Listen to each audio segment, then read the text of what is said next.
бізге таңсық бұндай дүние, бірақ Түркияда бұлайнан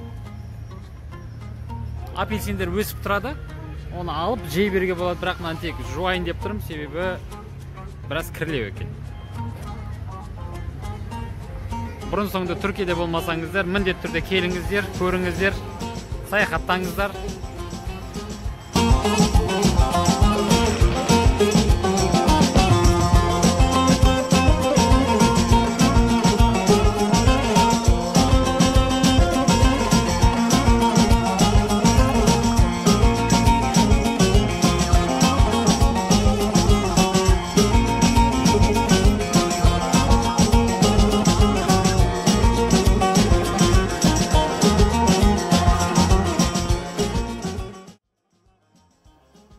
Сіздер білесіздер ме, Түркияның кез келген жерін алып қарайтын болсақ та, тарихи жәдігерлер мен тарихи қазба байлықтарға тұнып тұрған мемлекеттердің бірі. Себебі бұл жерлер әр кездеді қайсы болмасын империяның, қайсы болмасын мемлекеттің қызығатын жерлерінің бірі болған. Себебі негізгі географиялық орналасу және дегі экономикалық, саяси Түркияның орналасқан жері бұл батыс пен шығысты байланыстыратын үлкен бір жер. Және дегі Ұлы Жібек жолының бойындағы Түркияның алған орны, рөлі өте маңызды. Ал тарихқа көз жүгіртіп қарайтын болсақ, бұл видеолардың барлығы Фетхе деген атпен қазіргі күнде мәлім қаланың бейнесі. Қала шағын, қалада барлық жоғы 167 мың ғана адам тұрады. Соған қарамастан бұл жылына миллиондаған европалық және дегі көбінесе Англия азаматтарын қабылдайтын елді мекен. Негізі біздің дәуірімізге дейін 5-ші ғасырда қаланған Телмесес деген қаланың орны. Қазіргі күнде Фетхе деген атау, жаңа атауы 1928 жылы енгізілген Ататүріктің негізгі бастамасымен берілген қаланың атауы. Ал Фетхе деген ең алғашқы ұшқыш генерал болған Фетхе бейдің атына қойылған. Телмесес деген бұрынғы атауы, бұл Аполлонның ұлы Телместің атына орайластырып қойылған жер. Грек тілінен аударылған кезде шуақты шырайлы мекен деп аударылады. Расымен де қаланың орналасқан жері әрдайымда шуақты күн жайдары болып тұрады.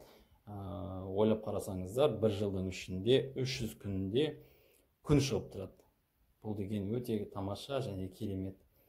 Бақшаларда, көшелердің бойларында апельсиндер өсіп тұрады, лимондар жайқалып тұр, грейпфрут, бүкіл цитрустың барлығы өседі, ананас, киви барлығын осы жерден табуға болады. Тіпті біз болған кезде де біздің үйдің алдында банан, апельсин күнде алып, біз өзіміз жеп отырдық.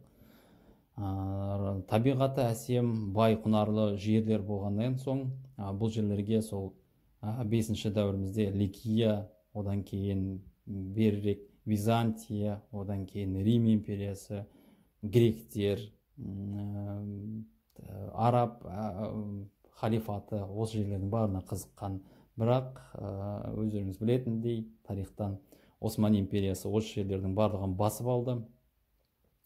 Және дегі 20-шы ғасырдың басында да британдық әскерлер бұл жерлерді басып алған кезде түріктер беріспей осы жерлерді сақтап қалған. Сол себептен де әрбір қадам басып аттаған сайын сіз тарихтың тура бір қойнауына келе бересіз. Ойлап қараңыз, стратегиялық жағынан өте тиімді жерлердің бірі, себебі Эгей теңізі және Жерорта теңізінің қосылған жері.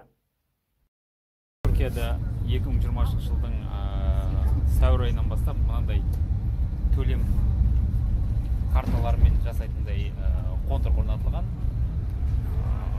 Осындай кішігірім автобустар, бұлар біздің кішкене қалаларда жүретін маршруткалар. Былай шыққан кезде былай жүруге болады. Менің отбасым не отыр.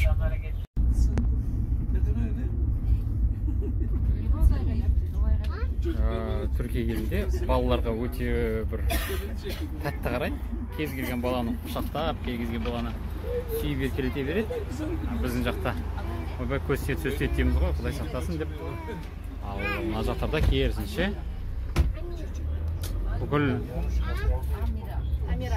бүкіл автобус болған. Менің қызым не бір кісімен сөз табысып жатыр. Осыдан былай өзіміз жаққа кеттік. Шалыш атты пляжға жол жүріп бара жатырмыз. Бұл Фетхия қаласының орталық алаңы. Бұланан қарай бағытты бөлітсеңіз, бұланан қарай Каш қалалары, бұланан қарай мынау қаланың орталығы. Бұл көшемен барсаңыз ары қарай. Орталық дегенде Паспатур деген базары бар. Онан басқа кеме тұрақтары бар. Порт осы сол бетте. Бұл видеолар 2022 жылдың желтоқсанында түсірілген. Жаңа жылды біз Фетхия қаласында қарсы алдық. Далада 25 градус жылылық. Бұл видеоларды көріп отырып, Түркияға менімен бірге саяхат шегіңіздер. Arkadaşım маған мынандай бір дөнер жасап берді. 1 километр сияқты мына дөнердің түрі. Teşekkür ederim. Меніңше мына жазуда қазақша сөйлейтін әрбір азамат ұғар деп, емегін дегенде тамағының жанында көкбаланы ұмытпа дейді. Қазақша сөйлесеңіз түркше біліп кетерсіз. Көп байқағандай мына жақта қазір Ресей-Украина соғысына байланысты көптеген орыс азаматтары жүр. Қаланың тең жартысы бір қайсы бірінен сұрамасаңыз да Мәскеуден, не болмаса Петербордан көшіп келген адамдар барлығы түрік тілінде сөйлеуге тырысып жүр. Онысына тәнті боласың, риза боласың. Содан кейін бір сұрақ келеді, неге біз осы деген. Біздің елге көшіп келген адамның тілінде сөйлеп кететініміз жеңіл. Әлде біздің бұл тілге деген селқос қарайтындығымыздан ба, әлде қалай екен? Бізге қараңыз, мынадай ұсақ үш баламен қыдырып жүрміз. Саяхаттау деген бір керемет дүние. Түрік халқы жалпы бәс тіккенді ұнатады, бағана айтып кеткендей. Мынадай жерлерде ит жарысы, ат жарысы, машина жарысы, одан қалса футбол деген өте көп болады. Адамдар өте көп далада отырады. Мына жерде де бандай бар, екі аттасаң бір жерде осындай бәске тігу. Не көрдіңіздер ме? Мына залда міне адамдар күтіп, мынаны қарап отырады. Міне қараңыздар, ат жарысы болып жатыр.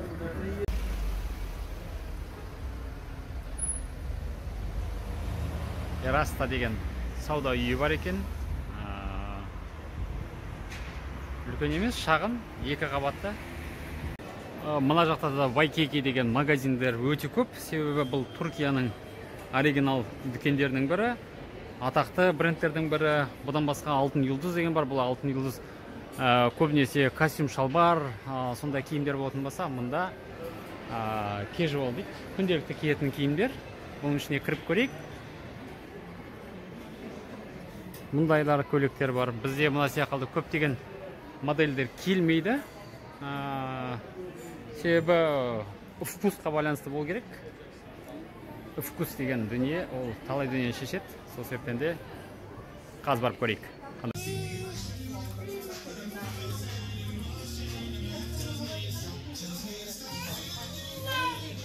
Айтып едім ғой, міне, ярым балықшы яка қазақ дейді. Қазақ деген бұлар мына сияқты кофталарды айтады. Кофта, қалың жылы кофталарды қазақ деп айтады. Қазақ. Одан кейін тағы да бір жерден көрген үлкен қоржынды заттарды, қоржынның чемодандарын бұлар қазақ деп айтады. Түркия Қазақстанның егемендігін ең бірінші болып қабылдаған елдердің бірі. Олар өзімізге ағайын болады, туыс та болып келеді, бірақ көп жылды, көп ғасырлық терең тарихы бар Түркияның Осман империясынан кезінен Бұлардың тілдері алыс беріш алыс болып кеткен, және дегі көп замандар бойы Европаға қосылуларын арман еткен Түркия елдері тілі өзгеріп кеткен. Мен бұларды жақсы түсінсем, олар мені түсінбейді, түсінсе де жарым-жартылай түсінеді. Ал біздің тіліміз, мен айтам, бұларға бұйық тіл деймін. Бұйық дегеніміз таза түркі тілі. Сол себептен де қазақ тілін жетік меңгеріңіздер, қазақ тілін жақсы оқыңыздар, сол кезде Турцияда емін-еркін сөйлеп жүре бересіздер.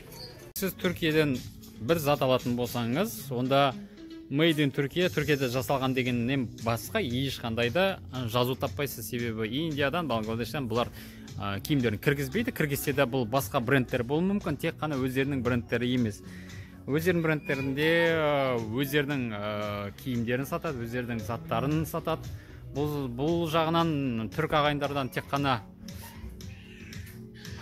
неме алуға болады, үлгі алуға болады. Себебі қаншама осы Қазақстанда елде жүргенде де құрылыста кездесіп жаттық. Мұнда мысалы үшін бір құрылыс компаниясы болса, бұлар мектеп салатын болса, мектепте унитаз раковинадан бастап бүкіл дүниенің барлығын Түркиядан алып келеді. Түркия және дегі оған былай тапсырысты алып келетін азаматтар да түрік азаматтары.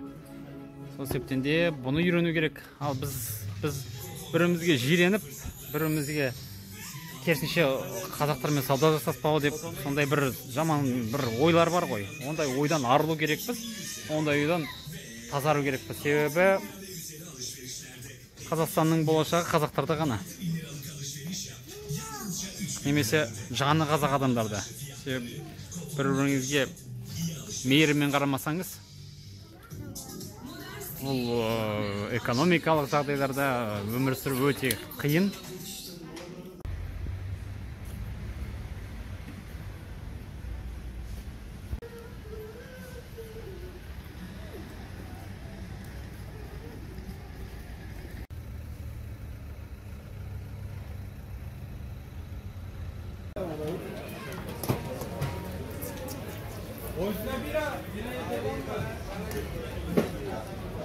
Adam alkolü bırakmış ben.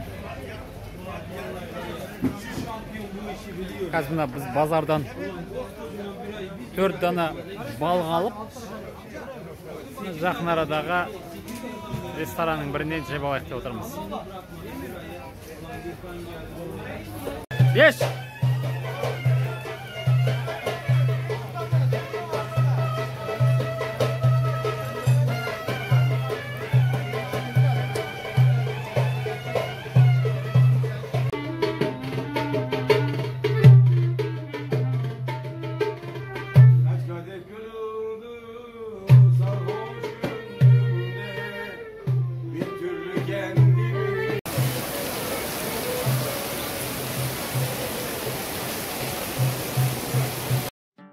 Егер сіз видеоны соңына дейін қараған болсаңыз, онда сізге алғысым шексіз. Бұрын соңды басқа видеоларды көрмеген болсаңыз, міндетті түрде арнаға тіркеліп, басқа видеоларды көріп шығыңыз. Қолдауларыңыз мен үшін өте маңызды. Ізгі ниетпен, Фетхеден, Болат Черниязов.